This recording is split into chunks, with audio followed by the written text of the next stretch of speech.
Welcome back to the Guide to Surrogacy. And at this particular stage, you have your wonderful baby. Congratulations, the journey is over, correct? No, because in the eyes of the law, a baby that you've had through a surrogate does not belong to you until the baby has gone through the parental order and everything is changed legally. This video covers the awkward period of time between applying for the parental order, which you can do from when the baby is 6 weeks old, to going to court and getting the parental order, which the baby is going to be at least 6 months old when you get that court date. So there is a chunk of time when you have got your wonderful baby, who is of course your baby, but not in the eyes of the law. And this video covers what to do in that section of time with certain organisations who will require certain legal things from you. Now, of course, your baby is exactly the same as any other baby, aren't they? Well, in most ways, yes, of course they are. They're the same as any other baby. And in this period of time, within the first 6 months of their lives, you will have gotten to grips with all the different size bottles as they've been growing. Their nappies, they will be growing. You would have done your nail clippings. Oh, what a horrendous job that is. We use a little grinder on the nails, which makes me feel slightly less sick than approaching her tiny fingers with clippers or scissors. If you can find one, I would recommend one of these little baby nail polishers.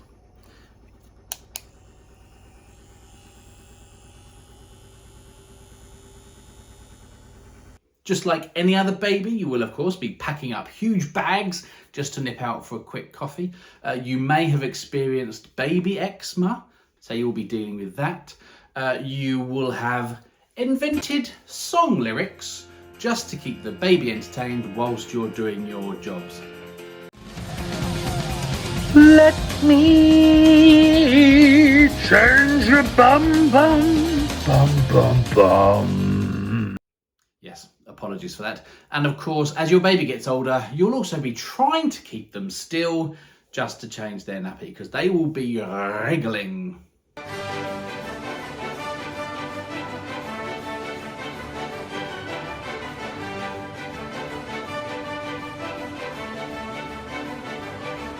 But there are, of course, several ways where a surrogate-born baby is not the same as a baby that has been born through natural, you know what I mean, means. First up, if the two parents, neither of them have gone through labour, neither of them are going through a massive hormonal crash, neither of them are recovering from cesarean operations or the active labour themselves, neither of their body is recovering from having a baby, two IPs that have had a baby through surrogacy are in a better place because they're both at 100% for their baby, and their baby will feed off that, we have found at least. The other thing, of course, neither of you, I would imagine, will be breastfeeding. There is a way that intended mums who haven't had the baby themselves can induce lactation. That is for another video for somebody else to find out, because I can't help you with that at all. But because neither baby will be breastfeeding and they will be on the bottle, you should find that the baby will be sleeping better too. We've got friends that have given birth recently, and the mums who are breastfeeding maybe get 2, 3, at a push 4 hours in between feeds. On a bottle, you should find that the baby will sleep longer, better. Right from the off, we were getting 4 hours, and now, to be frank, we have to wake our baby up to feed her, otherwise she will starve.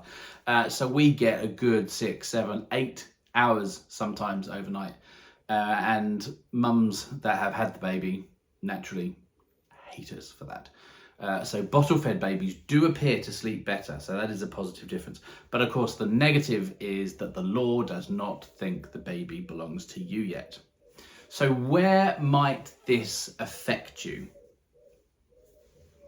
First up, let's look at the GP. We had minor complications when signing our baby up for a doctor. The doctor was initially insisting that the mum had to be registered with them too. It only took a few communications to get that one ironed out, and then they were good as gold. They couldn't wait to have our baby on the books alongside myself and Michael. So GPs, fingers crossed, they are with it enough to not give you too much grief once you have explained the situation. Where this then gets complicated is when it comes to immunisations. Babies will go through immunisations at 8 weeks, 12 weeks and 16 weeks. They'll be covering all sorts of different conditions, multiple syringes all loaded up at once. Baby will get a big prick in the left and right leg, and they will ingest some orally too. Now, if neither you or your partner are on the birth certificate, you will need to get the permission of the surrogate in written form to go to the doctors and have them treated and immunised. If you are an intended mum, or if you are a mother through surrogacy, I would imagine this is particularly hard. You cannot take your child to the doctors without written permission from the surrogate. It is difficult enough for two gay boys taking their daughter to the doctors and needing permission to have the treatments done. If one of you or your partner is on the birth certificate, that will be fine, as long as that's the person that goes to the doctors. Hypothetically, if they ask you if you're on the birth certificate, they're not going to check the birth certificate. If they ask they won't even ask a mother through surrogacy if the child's theirs, so it probably won't be an issue. But be aware that to be immunised, the person on the birth certificate needs to be there to give permission. Okay? The bank. One of you or your partner will need to be on the birth certificate to be able to open up an account in your child's name.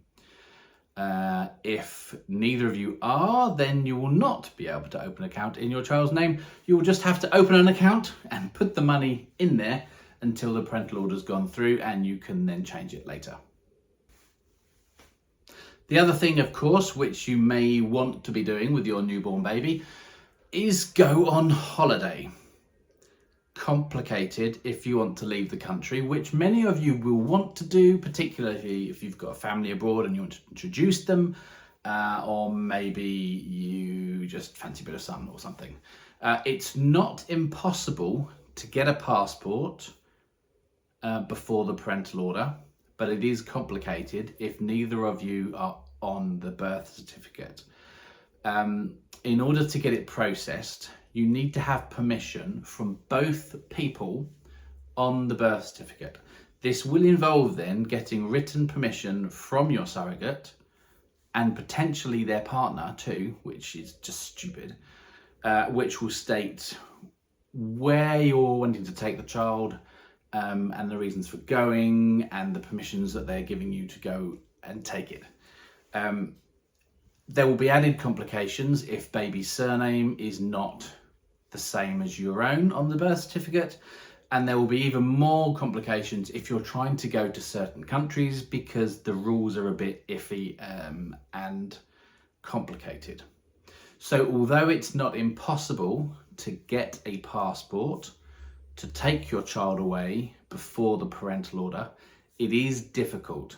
We certainly are not going to bother attempting it because, quite frankly, you have to spend out money and then something might happen and you might not be able to go. And we can't afford it because we've just paid for surrogacy. So we will wait until the parental order and then get a passport later, and that will all be nice and neat. One organisation where things will be a lot less complicated is the library. I would recommend joining the library if you aren't already, and your child joining the library too. Not just for books and audio books and even toys and stuff, which some libraries give out now, but also if you're into being social and meeting other babies, and I understand many parents are, Baby clubs. All sorts of them are on offer in the library.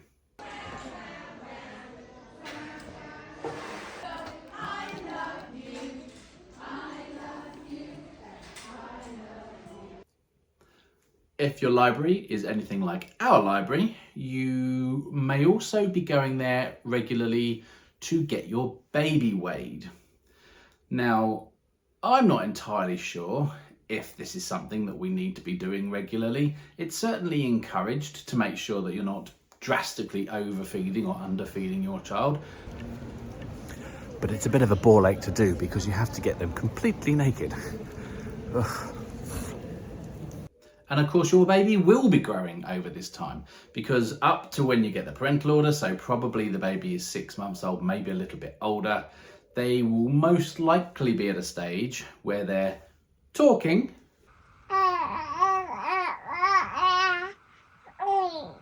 but they don't know any words. They will probably be sitting up, probably be taking stuff and like shoving it in their gob, maybe even teething, maybe even sitting up on their own, possibly rolling over. I say maybe to all these things because ignore what you see in the books. Don't be comparing what your child is doing to other people, because quite frankly, it's all bollocks. Our baby Karen, she should in theory at this point be rolling around all over the place, but she's not. However, what she is doing is super alert and communicative and is ahead of other babies in other ways. There is no race. As long as a baby is toilet trained before it goes to school and able to communicate with the world, I think you should be fine. One thing that we are trying, which is awesome, is baby sign language. It is cool. So we're not quite there yet, but we're nearly at a stage where when Karen needs a drink, she can tell us she's hungry. That's cool. Milk. We're nearly there. When she needs a nappy changed, she can tell us. So before she's even learnt the words, we're able to communicate. I love this. Baby signing. I think you should consider it. You will also, of course, over these months, same-sex couples in particular will now be used to being stared at as they push baby around town. Even now, a single bloke on his own pushing a buggy can get a few looks occasionally, mostly smiles. I would not suggest running, however, as they will assume that you have abducted the baby. If Michael and I are together pushing her, that definitely gets some looks. And you like to think that they're all positive, although it is hard to tell sometimes. You can't judge people's emotions sometimes. The ones we definitely get negative looks from are probably not the people that you would expect. Older people smile. They just want to meet the baby. Younger people won't even notice that there's two men together pushing a buggy. It's the people in their 30s and 40s that find it more unusual, shall we say, and that give you some form of reaction. Whether that reaction is good or bad, you don't actually know without asking.